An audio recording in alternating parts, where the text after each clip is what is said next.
Hello, everyone, and welcome to the Zoo Crew My Story podcast. My name is Heather, and I am an alcoholic. Please be sure to subscribe, like, share, and comment on our videos so that YouTube will send them out to alcoholics looking for recovery. Today we have Hector sharing his experience, strength, and hope with us.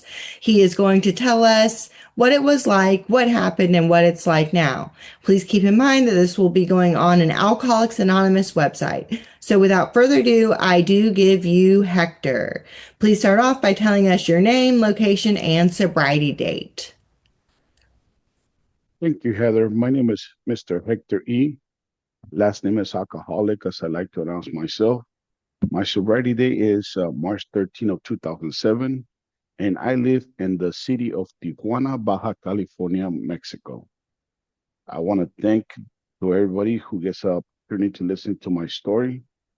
I would like to share my story with you guys from the bottom of my heart so that I can show you or talk to you about my life and how I ended up today here in AA, straight sober after 6,972 days.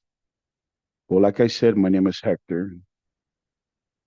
I was born in the city of Orange in the Orange County, California. Um, as a 1 year old, I got sick. And since the doctors in the United States couldn't figure out what was wrong with me, they took me to a hospital here in the city where I now reside in Tijuana, Baja California, Mexico. Once they got here, they realized that I was gone. And then the only part left of my body was my left ankle, my left foot. So they immediately opened my left ankle and injected oxygen to my body since I was no longer responsive. And that's how they brought me back to life. Once that happened, my father and mother decided that maybe living in the United States was not good for our family at that moment, and they decided to reside in Mexico. We then moved to the state of Colima, Mexico, where I started to grow up. After a big earthquake in the year 1985, the family relocated to the city of Tijuana, Baja California, Mexico. And once I was here, I started school, normal childhood.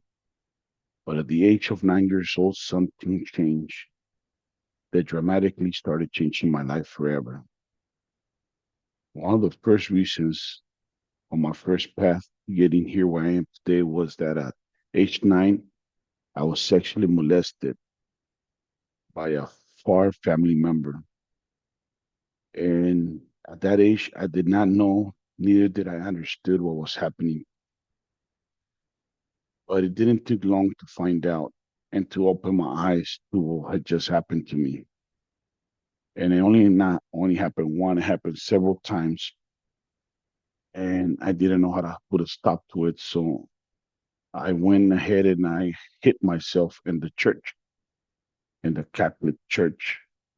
And I started doing my first communion, my confirmation, so that I can be involved and become an altar boy for the Catholic Church. And that's where my journey began because in the Catholic Church, as some of you might know, they have wine, some very good, tasty wine that the priests have. And I had my first taste of alcohol with wine, and I started liking it. I liked it so much that I became a very popular altar boy in my church. I started going to all the masses that I was supposed to require service on, and even to extra ones that I was not supposed to be there. They all thought, oh, what a nice, wonderful young man. He loves the church so much, he always comes to be of service even when he's not told to. The truth of the fact is that they didn't know that I was just trying to drink this wine so I could hide from what I thought back then was a very embarrassing moment in my life. Something that definitely opened my eyes and got me now in the path of alcoholism.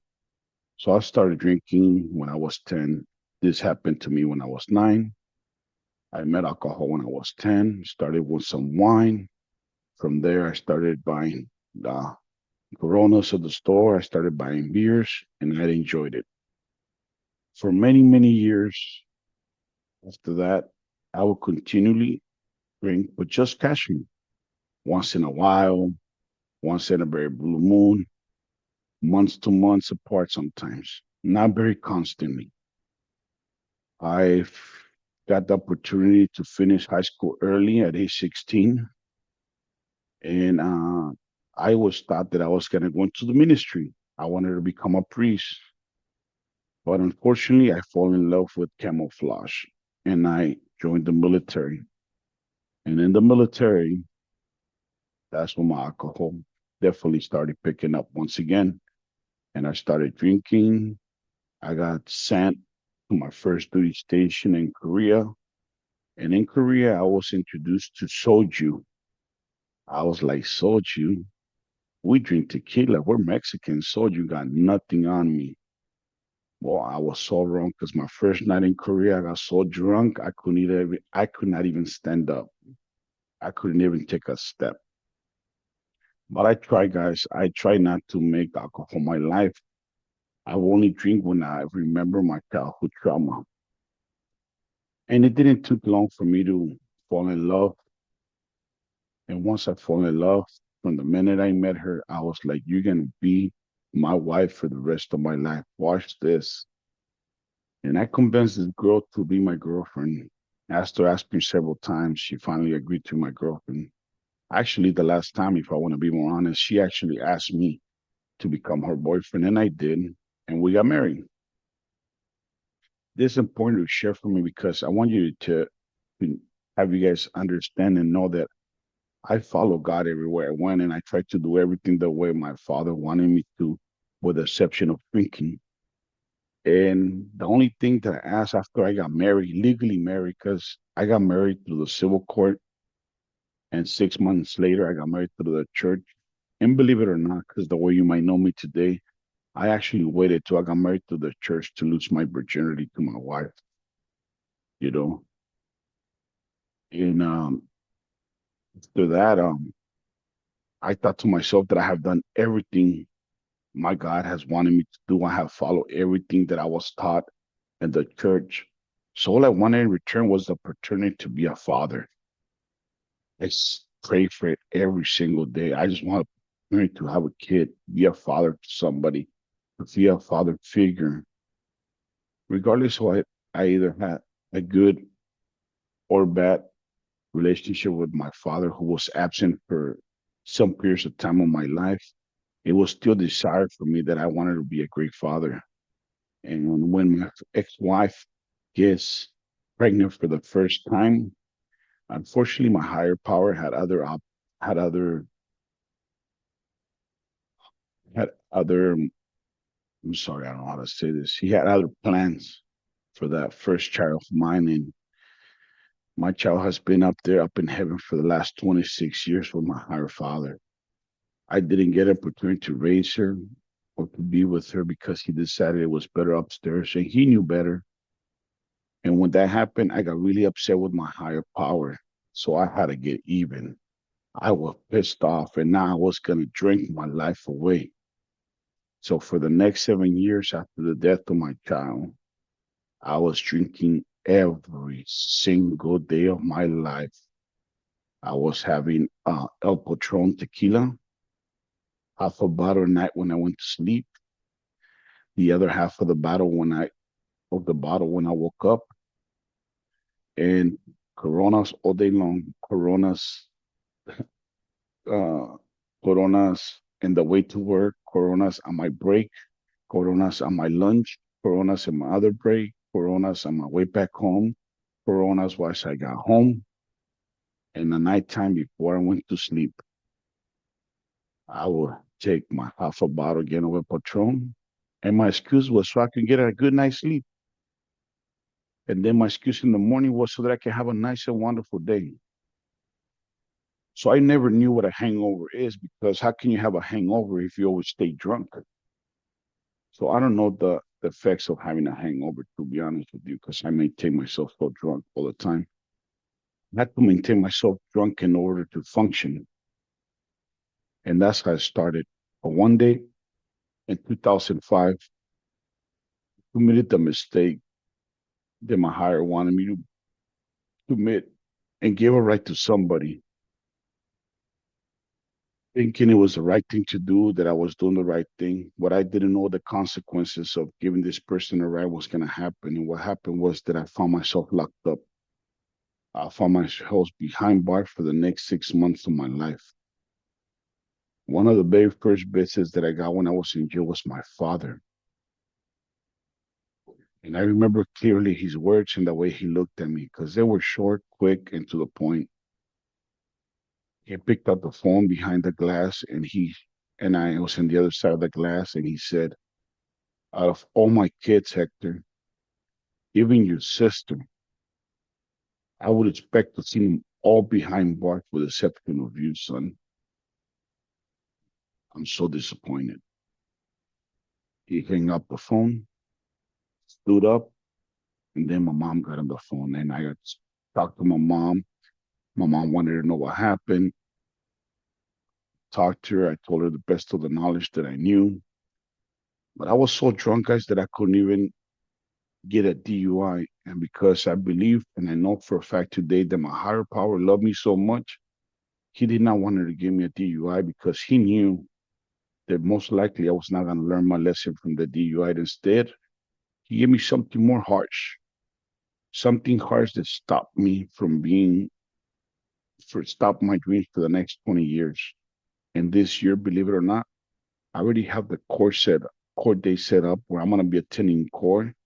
And because I have not been in trouble since 2005, I'm going to get everything dismissed that's on my record.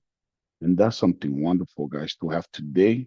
And the only reason why I have that and that opportunity is because in March 13 of 2007, I finally arrived to a Spanish speaking group where I came in. And this is a real funny story that I have to share with you.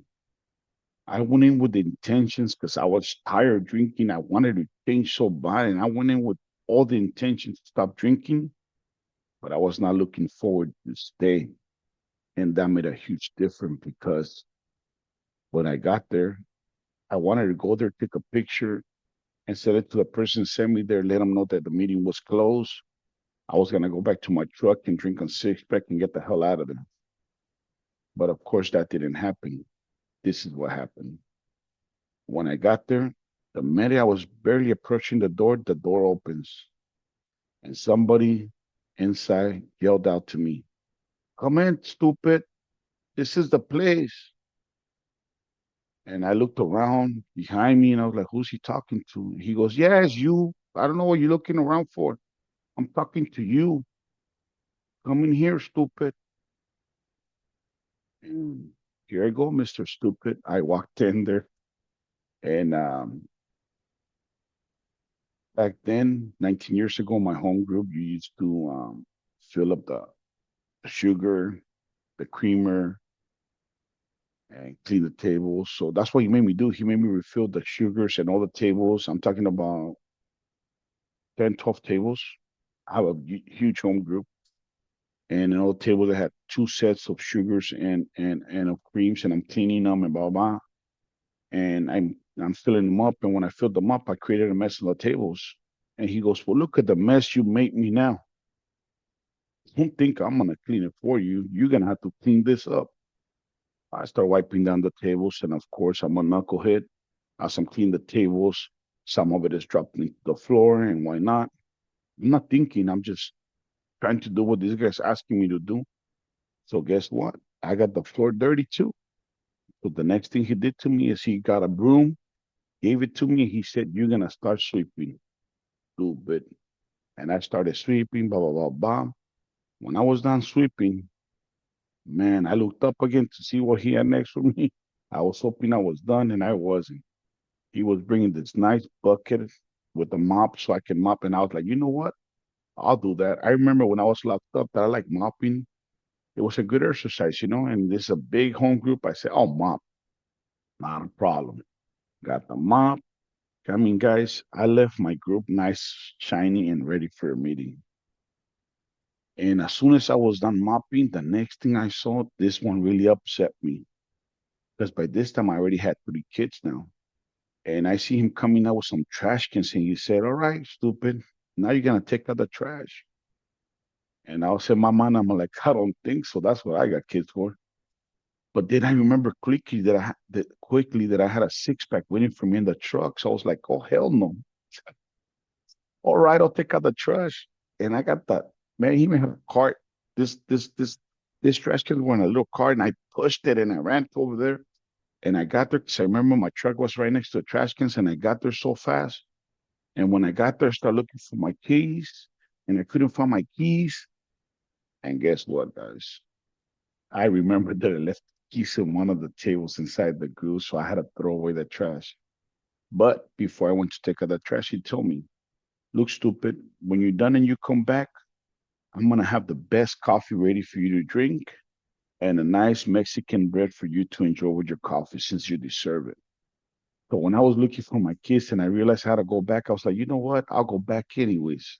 He promised me a coffee and a good pan dulce, so I'm gonna go and enjoy that because guess what? I deserve it. Knucklehead goes back, and I get there, put the trash cans away, put everything away. But this time I was convinced that I needed to enjoy my coffee. So I sat down, I started the coffee. Before I knew it, didn't even pay attention. The meeting had already started.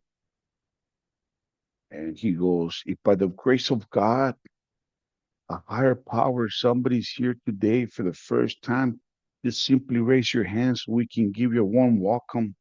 And I was ignoring him, but he kept on staring at me. He kept on staring at me. He kept on staring at me that I had to give up.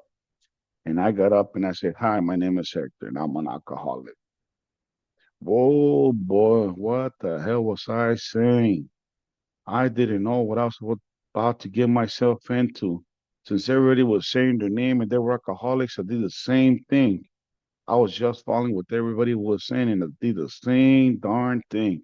I said I was Hector and I was an alcoholic. I don't know if it was the biggest mistake of my life or the biggest opportunity I had just given myself, but I don't regret it today. And after I sat up from the chair, he goes, well, how about step in the podium? And I went to the podium. Tell us why you're here. And I went in there and I said, oh, I'm an American hero and this and that. And I done this and I done that and blah, blah. And they heard me. And then when I got down, one of my first sponsors went up there and he said, yeah. Whatever, kid. Now you're an American hero, but don't forget you're also a convicted felon. And whoa, that reality hit right away. So I don't know about you guys, but me, I heard the reality of my truth and my story since day one, since March 13th of 2007. The meeting has just started. We're only 15 minutes into the meeting, and I'm already hearing all these things that I'm convinced of the next thing that came out of this guy's mouth. And that was, all you need to do is shut up and listen, son. And I'm going to tell you how to stay sober today and for the rest of your life. And he caught my attention when he said that because that's what I really wanted. I already got on my knees before and asked God to help me do this. And this guy's telling me that he's going to tell me how to do it. Anyways, they gave me a bunch of medicine and a lot of recipes. And three of them I'd like to share with you. Number one, they told me to keep coming back because this was a program of 24 hours just for today. So they suggest in order for me to do that, I had to do these things. The first one, they invited me to come back to 90 days and 90 meetings. And I'm such a knucklehead and I needed to get cured that in 90 days, I didn't come to 90 meetings. I came to 187 meetings because they will have meetings in the morning and the afternoon and at nighttime. And they told me that after 90 days, I will realize if this program worked for me or not. The next thing that they told me was that just for today, that's it. All you need is stay sober today. That's it. So you're gonna do that by keep on coming back. That was my second suggestion. Just keep coming back no matter what. And after that, they gave me the third solution, which was 24 hours, Hector. Just 24 hours. That's all you need. To have what we have today, 24 hours. So I tell you what, not every day is gonna be easy. When it's easy, 24 hours are gonna slide by real quick. When they're not, take it a little slower, Hector. Take it 12 hours at a time. Because 12 times 2 is also 24. And sometimes you're gonna have some really, really, really bad days, Hector. So guess what, stupid? Take it a little slower, 8 hours at a time, because 8 times 3 is also 24. Or when you're having a super outrageous great day, this I can't take it anymore, Hector, then guess what? Slow it down just a bit more, buddy. Take it 6 hours at a time, because 6 times 4 is also 24. I'm telling you, Hector, by the time you're done out of here, you're gonna be a mathematics scientific. And you know what? You're gonna get all that for free. Because we're not gonna charge you a dime to get it. And I stayed, guys. I stayed 6 months after being sober. They told me it was time to be of service, and I picked up a meeting. I started coordinating a meeting on Sundays at 12:30, at 12 noon, from 12 to 1:30 p.m. noon in my home group every Saturday. After being a year and a half later, after a year and a half, they asked me that I needed to get out there and learn some more. After they know that I've redone my steps and worked on my 12 traditions, they sent me to GSR, and I went to do GSR services. And I found out really quick that I couldn't hold a position, that I was there to be an alternate to the owner of the GSR position until I had 2 years of sobriety, because that position required me to be at least 2 years sober. So for 6 months, so I got 2 years sobriety.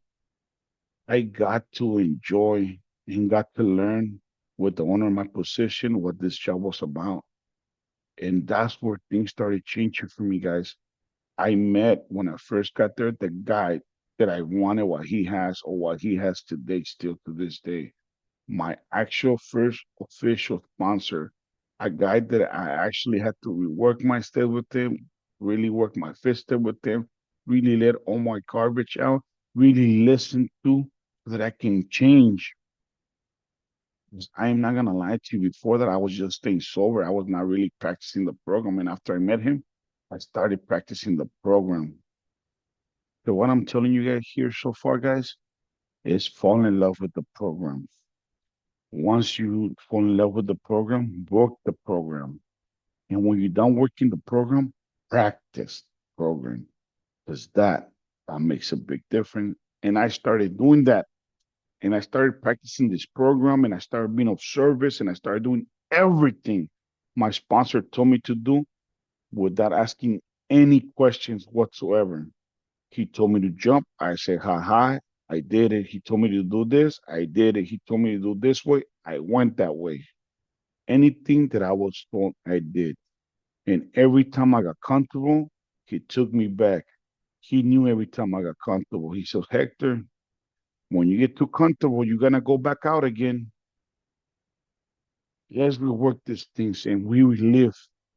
And he got to me to how I got here. And I got here, guys, for the first 6 months that I spent in jail. And those were not wonderful. And he got me to remember that. And I'm going to share that with you so that I don't forget it, so that you know what this guy has been through, has gone through to be able to change. Besides childhood trauma, I went to jail. I got there. I didn't know that I had to go with a certain type of group or people, whatever. So when I got there, they just asked me if I was Mexican. I said yes. All of a sudden, I became a paisano, because that's what they call them or whatever. And because I knew English and Spanish, they made me the representative for this card of Mexican people or Latinos or whatever it was. I didn't understand it. I didn't know what I was getting myself into. When I first got to jail, my first week, I got my behind handed to me every single day, guys. I couldn't even go to court until 2 weeks after being locked up, because I was beat up. My eyes were shut. I couldn't even see. And I mean, I got beat up. I was doing everything wrong in jail. And I have to remember these things, guys, because I don't know about you guys, but I don't want to do that again. I was sick and tired of being sick and tired, and I did not want to go back to the miserable, stupid life that I was living before I decided to get drunk. And my sponsor does not let me forget these things. And to me, those things are great. Man, I wish that I can have something that I can invent some type of medicine, a pill, or something that I can give everyone in the whole wide world that has the disease so they can be able to stop. The truth is that I can't. The only thing that I can really do, and I strongly believe in that, is what I'm doing today. Share my story with you so that this doesn't happen to you. It already happened to me. It's happened to people ahead of me. It's happening to people behind me. If you get an opportunity to hear me or somebody else sharing their story and letting you know what they already went through, listen to it, learn from it so that you don't have to go through it. It breaks our heart to see you guys go out all the time. The wish there was something that I can do. And you know what I can do?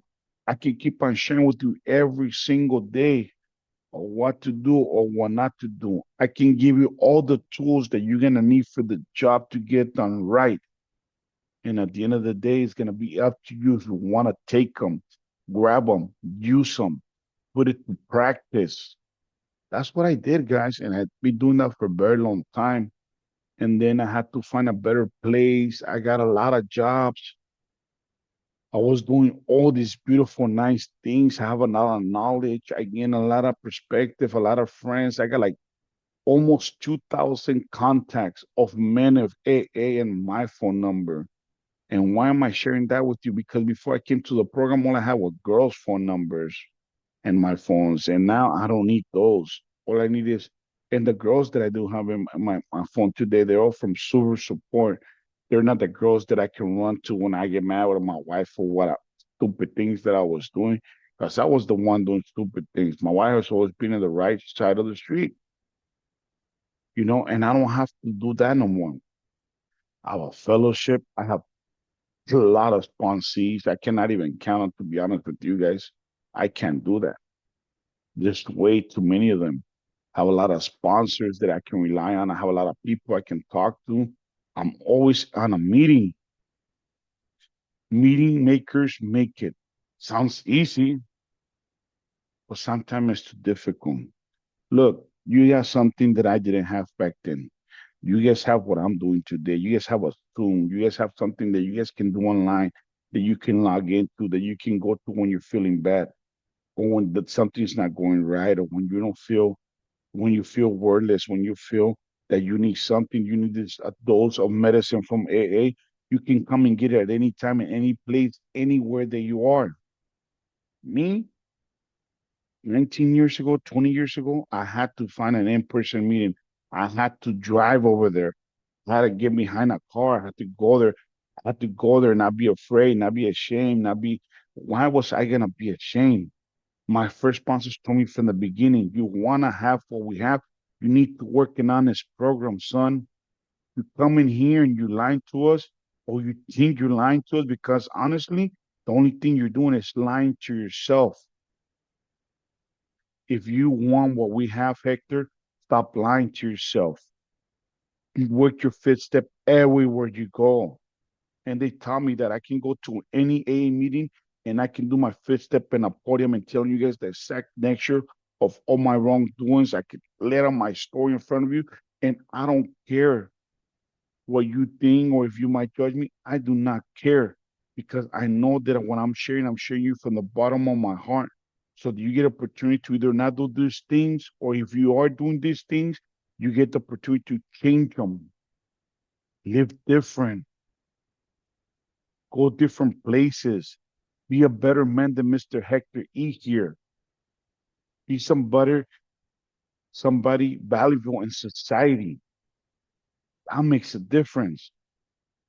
I was tired of being a piece of, the other word. I was tired.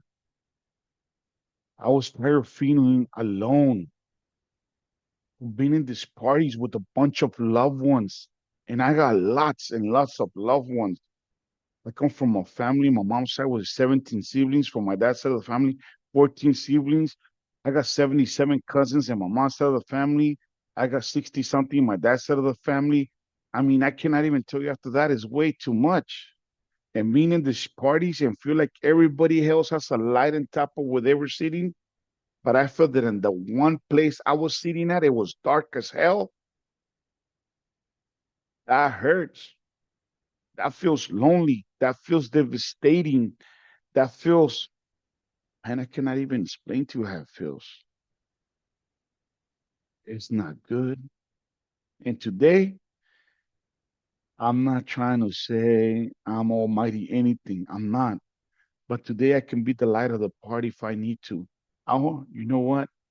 I can be the person. My family called me for suggestions. When 19 years ago, they ignored me. They didn't want to have nothing to do with me. They wanted to stop inviting me to parties. Today something happens. Let's call Hector. Let's see what Hector has to say about this. Let's see what Hector says about that. Guys, the only reason I'm sharing that with you is because I wouldn't be that person. I wouldn't have that today if it wasn't for Alcoholics Anonymous. You have to protect your anonymity here, but I don't. I tell everybody that I'm an alcoholic because I'm proud to be an alcoholic because the program Alcoholic Anonymous changed my life. If I would have never came here and be ready to shut the hell up like they tell me and to listen in March 13 of 2007, I probably wouldn't be talking to you yesterday because I would have been 6 feet under a very, very, very long time ago. The way I was living my life, I would have been 6 feet under at least 10, 15 years ago. Instead, today I got 19 years, over 19 years of straight sobriety. I got all grown adults. I got 5 kids, guys. I was crying because God, my higher power, took one away from me. Today I got 5 grown children. My baby's 15. I need to start planning our sweet 16 already for the baby of the family. All my kids love me. My wife loves me. My parents love me. My aunts, my uncles, my cousins, they all love me. And I don't even know why. Oh, why? Yes, I know why. Because they love Mr. Hector E. They don't like the old Hector. They love Hector E. Hector who has surrendered his life to a higher power to be able to change his life. I had to get on my knees, guys, one day and open my arms and look up in the sky and be like, please, please do with me as you want, as you will. I will listen to you from this day forward. I want to live a better and happier life. I know I deserve better. And since then, I heard it clear in my ears and in my thoughts and in my head. He said, I got you, Hector. And he gets me every single day. You guys want to know how I do it? I get up every morning and I pray to my higher power. Hey, thank you for yesterday. Today is not my day, okay? But tomorrow, maybe. I tell you what, take care of me today. I'll stay sober and I'll see you tomorrow. In the middle of the day, see things starts happening. Yes, I get upset sometimes. I'm not perfect. I got difficult character. Some things upset me, some things they don't. Whatever bothers me after I'm done getting bothered, whatever, I go back to my higher power. Okay, okay, you're right. I need to slow down. And I listen to him. And at the end of the night, when my day is over, what am I gonna do? Ignore him? No, I can't. So I thank him for everything he gave me that day. I tell him it's up to you if I wake up tomorrow. It's not up to me. It's up to you. I say my good nights and I go to sleep. And I wake up and I wake up, I get dressed and I go to work. And as soon as I get in my car, I log into the Soup Crew. I like to an online meeting. I go to big book study books. I go to the after dark meetings. I go to open meetings. I go to alcoholic meetings. I go to all the meetings that I need to get to so that I can get my daily dosage that will guarantee me another 24 hours of sobriety. That's what I do. That's how I do it. I've been doing it for such a long time, but to be more and more and more honest with you guys, it feels like March 13th of 2007 was just yesterday. And it's not yesterday. It's been a very, very long time. I definitely don't feel like I did yesterday, 19 years ago. They don't feel like that, but that doesn't worry me. I don't have worries. I don't have things. I don't like I did 19 years ago. Yeah, things happen. I'm not perfect. Things happen. You know what is different today? I deal with them. I confront them. I talk about them to my fellowship. I let you guys know. I go to meetings and I listen to you guys because you guys help me every single day to change my life. To remember when I hear you guys talk, when you guys are approaching, when you guys are struggling, it reminds me. But most importantly, keeps me sober. And that's what I want to have today. I want to have a sober 24 hours. And I do it one day at a time. I've been invited to big conferences where I have spoken. I'm not share this with you guys. They have offered to pay me money to speak, and I don't like to offend anybody. And I take in the money, and once I take the money and it's given to me, I give it back as a donation to the program because it's not mine. Everything that I'm giving in this program is for you guys. It's not for me. The days, the years that I got a sobriety, they're for you guys. They're not for me. I help work them so that I can have them, but more importantly, so that I can give them to you, so that you can have today or tomorrow what I have today, just one day at a time. And a sober day. I will never change my word sober day for the days that I had 20 years ago. Never, never, never, never. I am proud to have a brand new home that I just moved into with my family. One of the dreams of me and my wife, like, I never seen my kids so happier. We don't have to deal with people that we're renting to. We don't have to deal with nothing pretty much, to be honest with you. All I have to worry about getting up, go to work, do what I need to do. And that's it. I know that's probably nothing to you guys, but to me that's wonderful. Because back then I was a liar. Back then I was somebody that had to keep up with my lies. I had to remember what I said the day before. I had to, oh my goodness, it was so much work. My head never stopped. Today my head has stopped thinking all these nasty, dumb things. Today I don't got time for that.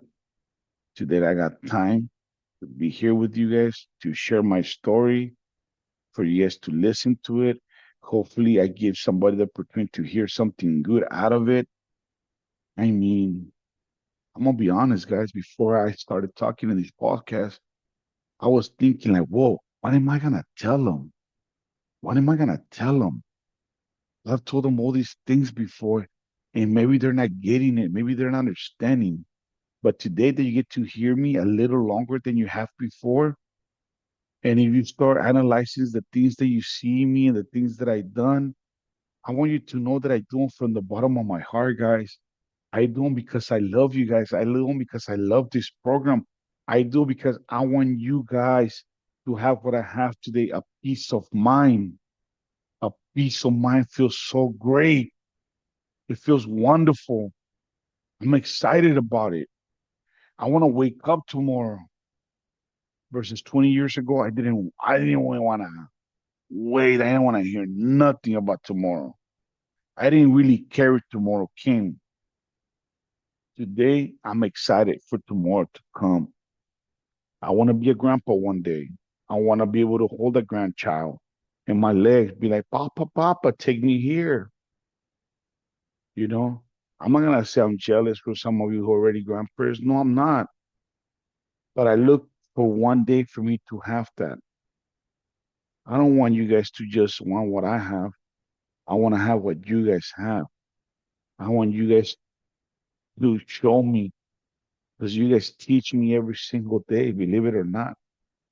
I promise myself it's not going to cry, so I'm not going to do that today. Today is not about that. Today is about to tell you that this program really works, guys, if you work it. Today, this is a program that has saved life for over 90 years. So ask yourself as you listen to me today and to other shares that you have heard, does this program really works or do I work? You work if you work it. You can change your life tomorrow if you want to. You can be a better person in the future if you want to. All you need to do is have that desire. Tell God or your higher power. power, whichever might be, to help you, to give you that opportunity to change your life forever. And believe me, before you know it, that answer to the prayer is gonna come to you in such a wonderful, wonderful gift. And I've been all over the United States, guys. I have visited over 1,000 groups. And yes, I do have people that call me from all over the United States. I got people that I contact with in Spain. They call me, they tell me their stories. I keep on sharing mine with them and they love it. People tell me that I'm blessed, but I don't want to look into that too much. I don't want that to build some type of ego in me that, oh yeah, I'm blessed and this, that. Because you know what? Guess what? Mr. Hector, he's no better than you. He's not ahead of you. He's not smarter than you. He's just an individual, heartfelt soul out in this world who wants to be better than he was yesterday, that wants to have a better life tomorrow than he had yesterday, that wants you guys to have a better life than the one you have yesterday. If I can do it, if I can stay sober for such a long time, I know you can. I know you can do it too. My sponsors tell me, but Hector, how am I gonna do this? Have you prayed to God about it? Have you prayed to higher power about it? Have you asked for helpness? Or did you only ask help when something's happening in your life? You see, guys, I strongly believe, and hopefully I don't upset you with what I'm about to say or make you feel any way, shape, or form. But look, have your higher power every single day with you from the minute you wake up to the minute you go to sleep. Not only when you need something. I'm not going to say he's not going to answer to you when you need something, but I can guarantee you he's going to answer to you just like you answer to him every single day for the rest of your life. I want to invite you guys to fall in love with this program. I want to invite you guys to work the steps. I want to invite you guys to learn about the traditions that the AA program has to offer and the way they were written a very long time ago. I want you guys, if you guys ever get the opportunity to go into general services, so you guys can learn how beautiful this program was put together. I don't know if you guys know, but every single word that goes into the literature, everything gets spotted on. It only takes one AA member to disagree with it, and then it's not gonna be in our books. And there's there's people out there who are actually, it's 12 of them, who they're not even who have never had a problem with drinking. If they defend this program to the max, they will get this life to this program. You know why? Because they believe in the program. They have never had a problem with this program or with alcohol for that fact. And you know what? They defend it with everything. I defend it with everything. I want you tomorrow to defend it with everything you got. Take care of what works. This definitely works. It works if you work it. So just keep coming back. And maybe I don't have that many things to tell you for the whole hour, but I tried my best today. So I definitely want to thank the Thru crew for giving me the opportunity to come here and be able to speak in this podcast. Um, my numbers I share with you guys all the time in the meetings. You want to know more about me? Feel free to do so. But with this, I'm going to end. I want all of you guys to enjoy the next 24 hours sober. So thank you, Thru crew. Thank you, Heather. And thank you for all of you who get a chance to listen to these podcasts. And with that, I conclude and finish. Thank you very much. Thank you for sharing your story with us today, Hector. I'm sure our members will enjoy listening to it. Have a great day and keep trudging the road of happy destiny.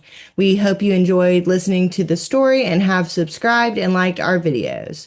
Please feel free to also share our videos along with our website and podcast link. Our website is www.thezoocrew.org.